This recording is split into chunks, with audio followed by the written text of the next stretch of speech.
सिडकोमधील राजरत्न नगर पवननगर परिसरात जय बजरंग मित्र मंडळाच्या वतीनं श्री हनुमान मंदिर प्राणप्रतिष्ठा सोहळा आणि हनुमान जयंती उत्सव अत्यंत उत्साहात आणि भक्तिमय वातावरणात पार पडला। या सोहळ्यामुळे संपूर्ण परिसरात धार्मिक ऊर्जा आणि उत्साहाचं वातावरण निर्माण झालं होतं। प्राणप्रतिष्ठा सोहळ्यानिमित्त हनुमानरायांच्या मूर्तीची भव्य आणि दिव्य मिरवणूक काढण्यात आली होती। मिरवणुकीत विविध जिवंत देखावे सादर करण्यात आले होते।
फुले बाबा हनुमानरायांचा देखावा, वारकरी संप्रदायाचे पारंपरिक सादरीकरण यामुळे भाविक मंत्रमुग्ध झाले होते.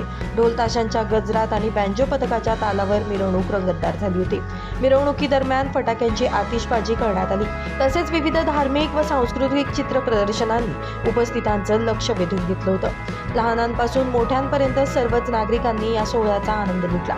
या कार्यक्रमासाठी प्रभाग 31चे नगरसेवक मुकेश शहाणे यांनी मार्गदर्शन केलं, तर हनुमान भक्त योगेश देवरे यांच्यासह गणेश वाघ आणि हनुमान भक्तांनी तसेच आयोजकांनी जबाबदारी यशस्वीपणे पार पाडली. कार्यक्रमात महिला, युवक आणि ज्येष्ठ नागरिक मोठ्या संख्येने सहभागी झाले होते. विशेष म्हणजे उपस्थित महिलांना फेटे बांधण्यात आले होते. तसेच तुलसीधारी महिलांची उपस्थिती कार्यक्रमाची शोभा वाढवणारी ठरली. एकंदरीत धार्मिक परंपरा जपत सामाजिक एकात्मतेचा संदेश देणारा हा प्राणप्रतिष्ठा सोहळा आणि हनुमान जयंती उत्सव परिसरातील नागरिकांसाठी प्रेरणादायी आणि संस्मरणीय ठरला आहे. आमच्या इथं इथं आम्ही लहानची मोठी झालो. आमची इच्छा होती मनापासून इथं मारुतीरायांचं मंदिर स्थापन करावं असं. खूप वर्षाहून आमचे प्रयत्न होते. त्यानंतर तुमच्या कृपेने अति पूर्ण झालेली आहे. त्या संदर्भाने कारण अघोरी वारकरी आहे, अघोरी आहे, ढोल ताशा आहे, होळी अशी बोलत यासाठी. बरं, मिरवणुकीची रूपरेषा कशी आहे? कोणत्या कोणत्या मार्गाने जाणार आहे? उत्तमनगर, पवननगर, सुवर्णनगर, महाकाली चौक आणि राजरत्न नगर गार्डन इथं बघत असतं की काही वर्षापूर्वी हे सुसाट पडलेलं होतं. या ठिकाणी आमचा ग्रुप राजरत्नगर ओमबजरंग मित्रमंडळ एकता ग्रुप आम्ही सर्वांनी संकल्पना केली, इथे काहीतरी नवीन झालं पाहिजे, इथे काहीतरी आपल्यापासून लोकांना प्रेरणा दिली पाहिजे. या संस्कृतीने या ठिकाणी आम्ही भव्य दिव्य असं मारुतीरायाचं मंदिर या ठिकाणी उभारलेलं आहे. आज 30 तारीख इथे भव्य अशी मिरवणूक, 31 आणि 1 तारखेला महापूजा, 2 तारखेला मारुतीरायाची मूर्ती स्थापना, कळस पूजा या ठिकाणी असा भव्य दिव्य या ठिकाणी कार्यक्रम केलेला आहे.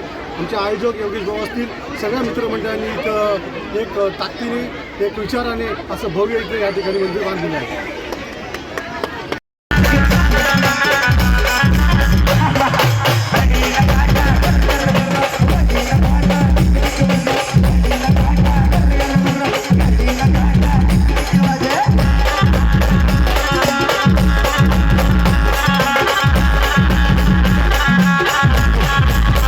नितीन चव्हाण, महाराष्ट्र 24 न्यूज, सिडको.